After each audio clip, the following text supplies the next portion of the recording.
like a book or magazine where people start at the beginning and they turn every page and they get to the end, people can view a website in any order you like. Say that again, they can view a website in any order they like. They don't necessarily start at the home page and then work their way through bit by bit by bit until they get to the end. So each page needs to stand alone. They might get bored, they might not read all the pages, so each page needs to have its own call to action. And people might navigate their way around the site in any order. They won't have read what you put on the first page if they land on your site on the third page or the last page. So it all needs to make sense out of context.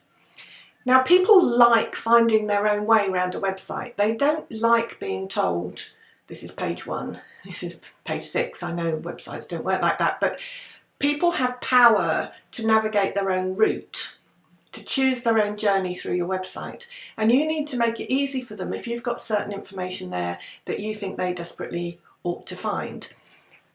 People like to interact with websites. They like clicking buttons. They like choosing their own route and customizing their own journey.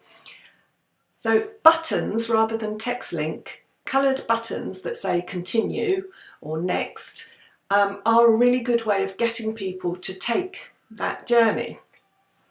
Now, I recently wrote a website for a solicitor, and instead of having all the solicitor's services spread out in the top level navigation, we instead divided his services into services for individuals and services for businesses. If someone visiting the site's the individual, they click a graphic button and they only see the services that are designed for them. If someone's a business, they only click the button that's relevant to business advice and they find all the information relevant to them.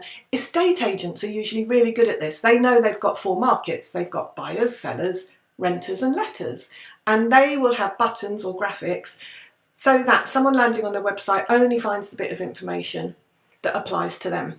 They're not going to read anything else. Here's the sad thing. Nobody reads every page of your website but you. Next question. Do you grant the people the power to navigate their own way around the website? And does each page of your website that they might land on, however they get there, stand alone in its own entirety?